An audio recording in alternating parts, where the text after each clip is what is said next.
Hello, this is Dr. Grande. Today I will analyze the case of Eleanor Williams. First I'll look at the background of this case, move to the timeline of the crime, then offer my analysis. Eleanor Williams was born on November 26, 2000 and was raised in Barrow-in-Furness, England. This is 2.5 hours north of Liverpool. Eleanor went by the name Ellie. Her parents separated when she was young and she lived with her mother. Now moving to the timeline of the crime. In November 2017, Ellie went to a house party thrown by a man who in court documents is only referred to by the letter C.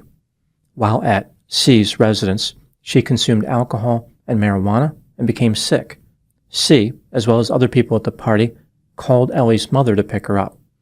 Her mother took her to a hospital where Ellie claimed that she had been the victim of an assault of a sexual nature perpetrated by C. The police arrested C, but he was released after being interviewed. In January 2018, Ellie stopped cooperating with the prosecution, so the case did not move forward. On May 6, 2019, after Ellie had moved into her own apartment, she called the police and said that she had been the victim of an assault of a sexual nature perpetrated by a man named Jordan Trengrove. She claimed that Jordan came over to her apartment, threatened her with a knife, beat her with a shower head, and assaulted her. Ellie showed the police bruises in an effort to support her claim. In addition to this alleged attack, Ellie claimed that Jordan had attacked her on March 8, 2019, about 2 months earlier. Ellie showed the police social media messages purportedly from Jordan making admissions. Jordan was arrested and denied Ellie's claims. He was soon released on bail. On May 18, 2019, Ellie contacted the police and claimed that Jordan returned to her apartment and attacked her again. He allegedly entered through a door that Ellie did not lock because a friend was coming by.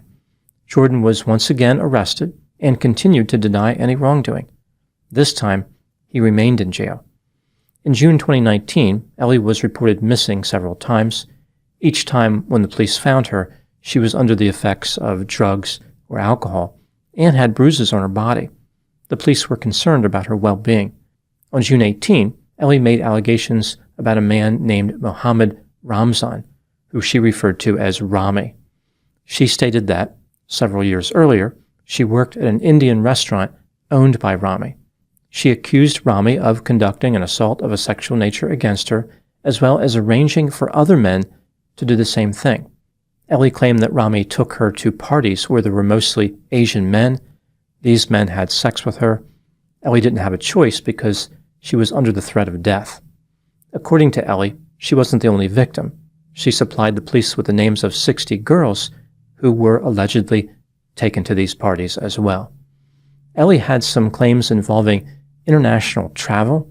She said that on a trip to Amsterdam, Rami sold her for £25,000, but the deal never went through. He allegedly took her other places outside the UK as well. Rami was arrested and denied the allegations. He was released on bail. Despite the far-fetched nature of Ellie's claims, the police believed her. They thought they had stumbled upon the case of the century. The police put Ellie in a hotel and found her a job. This was to protect her from what they believed to be a secret and massive criminal enterprise operating in Barrow-in-Furness. Despite having made many allegations already, Ellie was not finished. She told the police that on June 30, 2019, when she was in the seaside town of Blackpool, she was driven around to various locations and forced to have sex. The police took Ellie to the town so she could point out specific addresses, but they were surprised when she did not provide them with any concrete information. She had a lot of details before they took her there, but in the town, she was not helpful at all. Eventually, investigators found the hotel where Ellie had stayed on June 30. Video surveillance revealed that she checked in, visited a couple of stores in the area, returned to the hotel, and stayed there. She was never driven around to various locations, as she stated.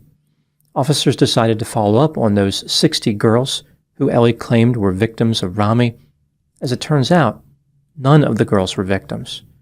On July 19, 2019, the police paid a visit to Ellie to arrest her based on the false claims that she had made. She appeared to be under the effects of drugs or alcohol and made new allegations. Ellie stated that after she took a train to Preston, a man named Oliver took her to see two Asian men. These men paid Oliver to have sex with Ellie. After returning to Barrow-in-Furness, a man named Salsa took her home. He and another man followed her into her apartment, had sex with her, and Ellie was struck in the face. The police checked video surveillance in Preston. Ellie could be seen encountering Oliver on the street. The couple had a consensual sexual encounter in an alley before going their separate ways. After this, Ellie made her way to the Preston railway station and took a train to Barrow-in-Furness. She exited the train and started walking home alone. She was picked up and driven home by her brother's girlfriend, who just happened to spot her. No one visited her apartment, as she claimed. Ellie Williams was arrested and charged with perverting the course of justice. Jordan Trengrove, who was one of the men Ellie falsely accused, was released from jail on August 1, 2019. When the police confronted Ellie and explained how they knew she had been deceptive, Ellie said that she felt bad about lying and was sorry, but she had an explanation.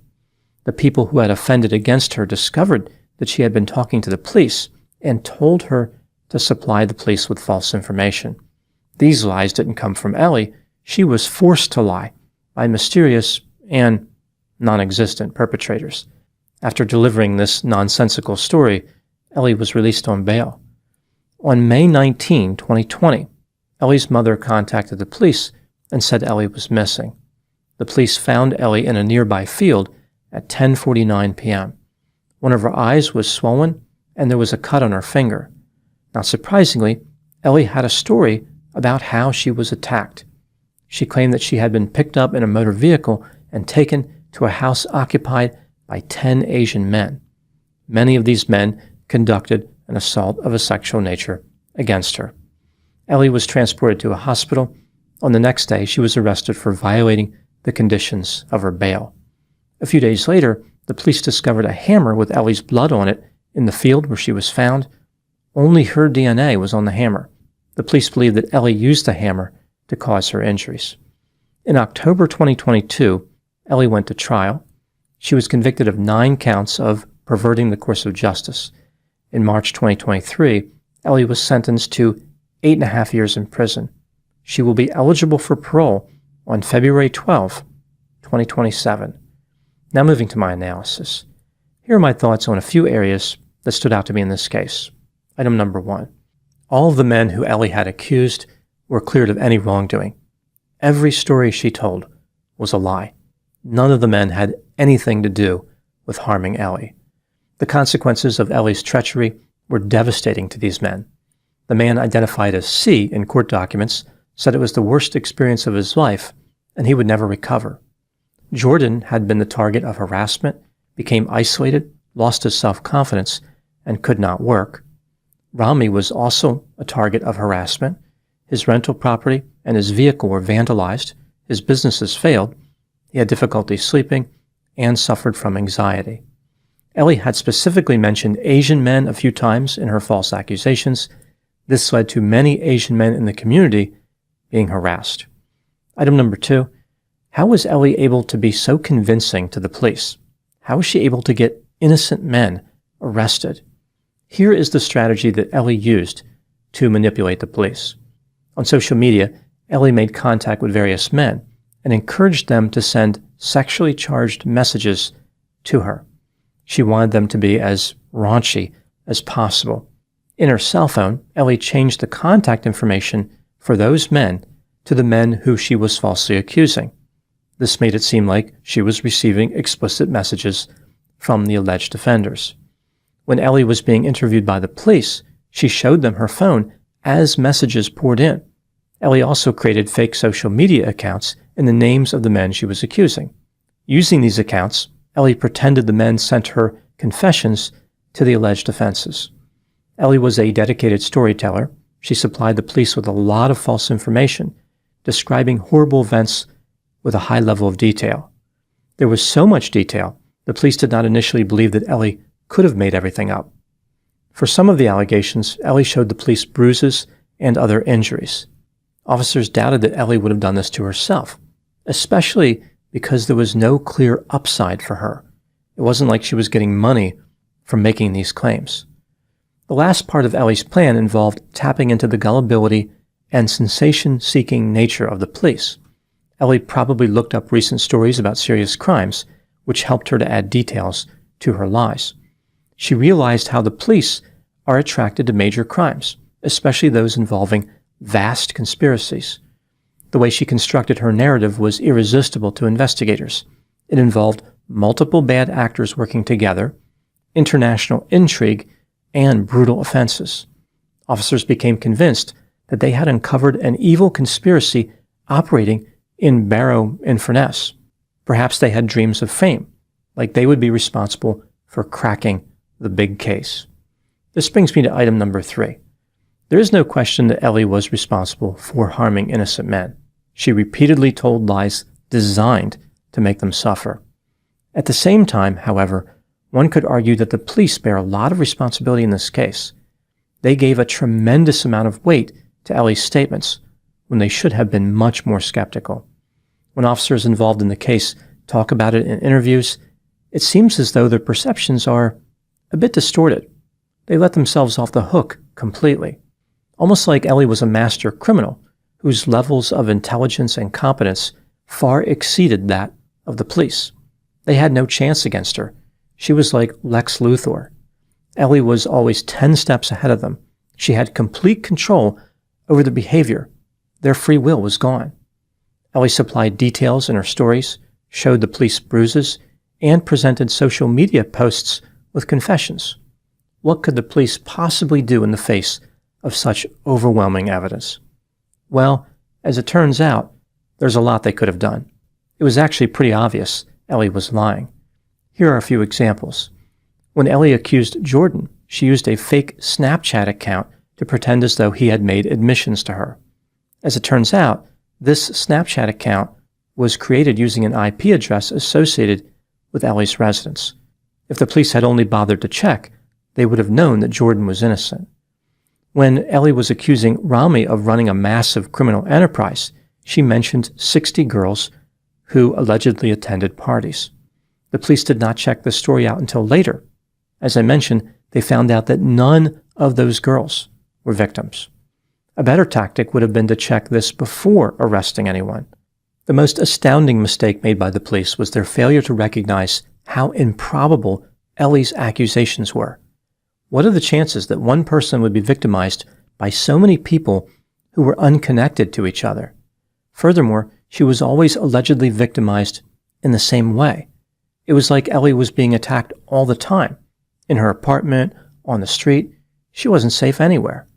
One officer said something to the effect of, the accusations Ellie made were on a scale that had never been heard of before.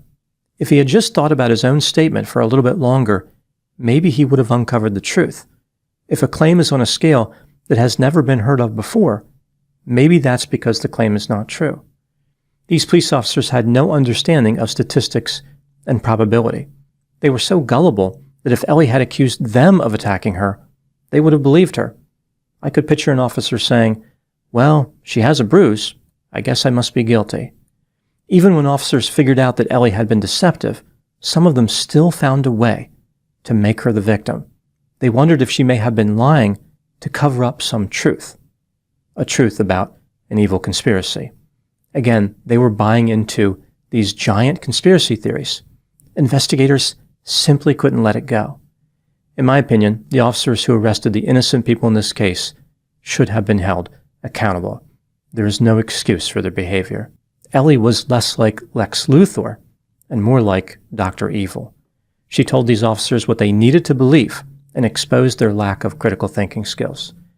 Item number 4, what do I think happened in this case? This is just a theory, my opinion. Ellie was self-centered, immature, impulsive, vulnerable, insecure, antisocial, manipulative, deceptive, irrational, had low self-esteem, craved admiration, was unwilling to regulate her intake of substances, and had a sense of entitlement. Some of these traits align with the construct of the victim narcissist. Ellie was willing to do anything to gain attention, including playing the victim. She did not care what happened to the men she falsely accused. Whatever emotional pain Ellie experienced, she believed it was so terrible that nothing mattered more than gaining relief. If innocent people had to sit in jail to achieve this purpose, then it was worth it. Everybody in the world should stop what they are doing and completely focus on Ellie. Now moving to my final thoughts. Ellie was successful in harming innocent men because she understood the motivations of the police and the community where she lived. She exploited the tendency of the police to believe in wide-ranging conspiracies and the tendency of her community to harbor racist attitudes. It's like she used their own momentum against them. Her tactics may have been unsophisticated, but they were precisely targeted. Those are my thoughts in the case of Ellie Williams. Thank you so much for watching. I'll talk to you soon.